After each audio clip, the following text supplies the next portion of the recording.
Hey everyone, it's Ganymede and welcome to my Live2D tips and tricks video. I will be talking about 10 tips that you may not know as a Live2D beginner and things I wish I knew to make my rigging life easier when I started out in 2020. Now, let's get started with the first tip. Adding your own shortcuts. Adding your own shortcuts is easy.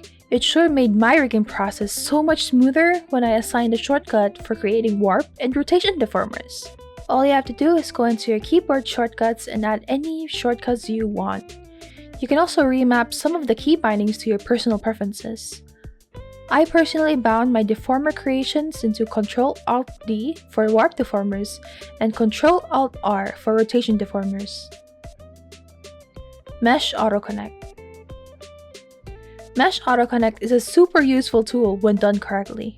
What you want to do is create a closed mesh and then click this nifty button here and it'll connect all the points for you. Super useful when you have to customize the lip mesh and don't want to painstakingly connect every individual point. Mesh AutoAdd. Related to the previous point, auto-adding mesh is the process of adding more vertices to a mesh without having to add them manually, or adjust other vertices to accommodate for it. You just have to click this button here, and then click and hold the parts where you want to add more vertices. By the way, vertices mean each and every single point you see here.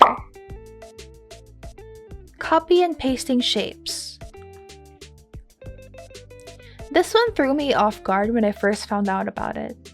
What this does is it copies the keyform of a part and you can paste it into a different keyframe. This is especially useful for rigging expressions when you might just want to copy the sad mouth over the other mouth forms instead of having to rig it individually one by one, especially if you have a complex mouth shape. Reflect motion. There are two types of reflect motion in Live2D Cubism. On one hand, you might want to mirror and copy-paste the keyframe to the other side of the parameter automatically. On the other, you might just want to flip the keyframe to the other end of the parameter. To duplicate and flip a keyframe, you have to go to this hamburger icon here and select Reflect Motion. This does exactly what I told you it does. No more having to manually rig the other side of a face. Or maybe you screwed up where you put your keyframes, or accidentally put it to the opposite side of where you wanted it to be. Fret not, for you can just reflect the keys. You just click on the parameter and this window should pop up. Click on Reflect and it'll move the action to the opposite end of the parameter. Bonus tip, you can lock default parameters so that you don't encounter this issue. It's easy to forget though, so there's this option available for you still. I know, I forget. Synthesize corners. Doing face angles or even just doing the eye rigging? Look no further from the Synthesize Corners function. This automates the process of rigging the corners of an X and Y parameter by combining the keyframes from the X and the Y parameters, so you don't have to. Back then, I needed to manually count how many steps left, right, up, and down I put so that I had a symmetrical rig. Boy oh boy did I wish I knew about this sooner. Revert mesh to original. Sometimes you just screw up, you know? In that case, you just have to go to the Modeling tab, scroll down and hover over the Edit Form tab, and then select Revert to Original. Now it's back to its original state. I personally use this function when rigging the eye smile parameters. It's easier to edit the forms with the original form, in my opinion. Repeat parameter. Need to have a perfect looping animation? Utilize the repeat parameter option. This makes it so that the parameter resets from the leftmost keyframe instead of having to scroll back to it, like a breathing motion. This is perfect for creating rotating objects or even tears streaming down a character's face. As a treat, I'll show you how to animate this so you can put it as an idle motion in VTube Studio. So for animating looping animations, first what you want to do is go to this tab over here and then select Animation. So this brings up the animation layout.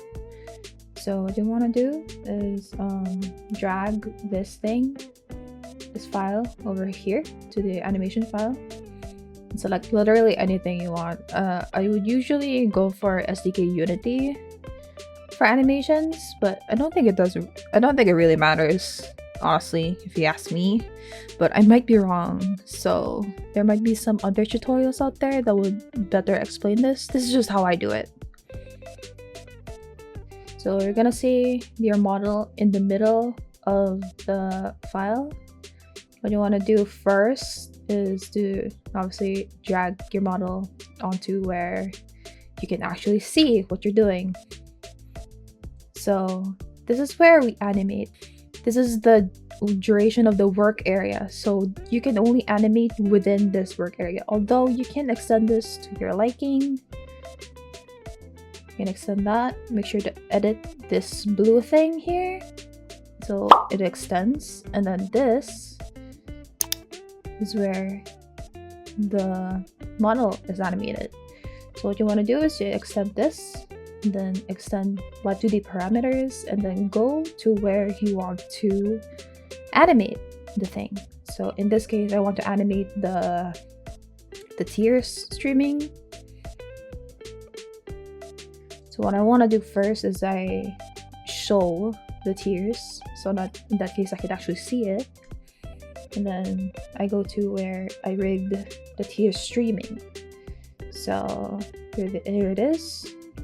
Here stream. What I want to do first is create a keyframe at the very start, so it knows that this is our starting point. And what I want to do, since this is a repeat parameter, in this case I go to second 4, and then right click to the end of this parameter here, and you can see it says 2 in this window here.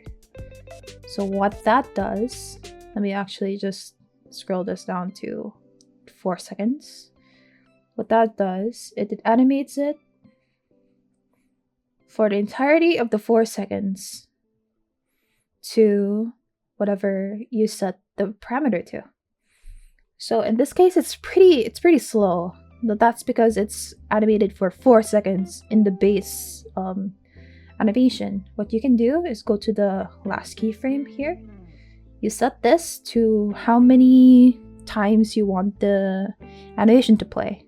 So in this case, I want it to play like 5 times. So I press 10, I input 10, and then I play the animation. And you can see it's much faster. That's because it plays 5 times. This might be different for you if you, for example, if you only put it to just a maximum of 1 in the parameter. In my case, I animated it to maximum of 2. So that's why it's 10.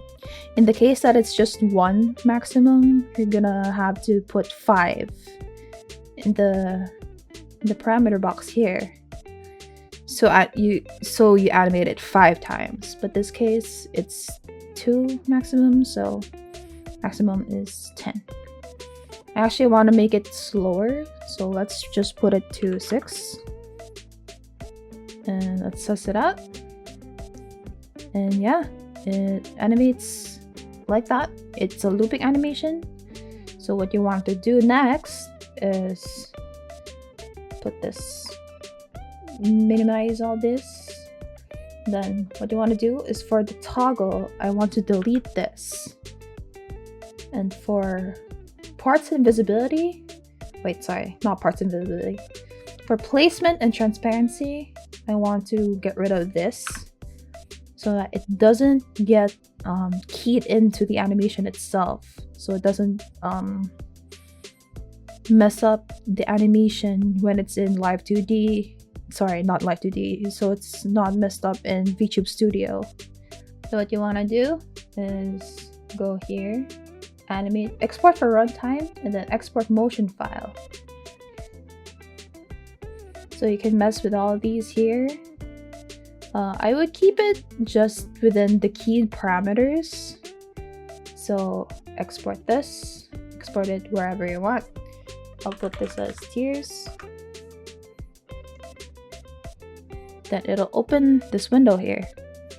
So what I want to do is I copy this. In this case, I'm just gonna cut it, and then go to your Live2D up-to-date models in VTube Studio.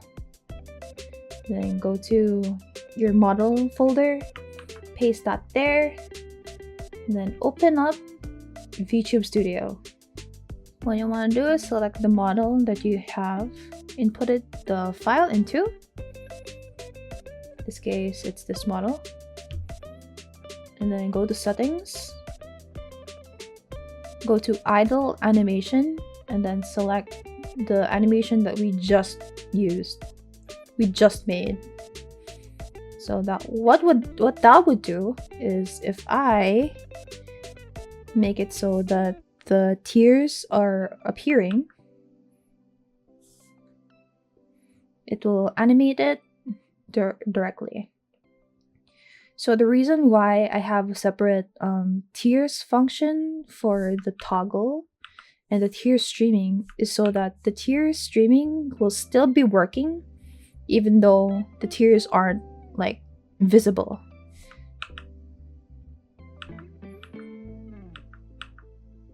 Yeah, so that's it for this mini tutorial. It's very messy, I'm sorry, but yeah. Physics settings. Sometimes the physics of a model doesn't get exported into the Mach3 file. This happened to my very first rig in 2020 and it ended up being really stiff. Make sure that Apply Physics is turned on here, and check the Export Physics Settings file option when exporting the model for runtime. Reusing base rigs for outfits. Did you know that you can reuse a base model for different outfits and hairstyles? All you have to do is open up your base model and drag and drop your new PSD file to the work area. Select the model you want to import it into, and either replace the model or add all layers as new art mesh.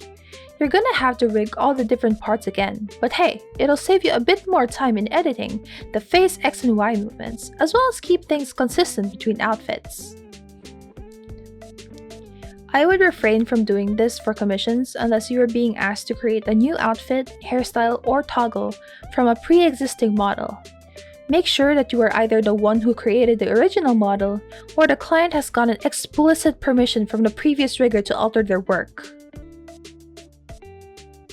And that's it! Those are 10 tips I wish I knew when I started Live2D that other beginners may not know about. Let me know if there are other tips you want me to cover in the comments down below. Thanks for watching, and see you in my next video. Autoconnect!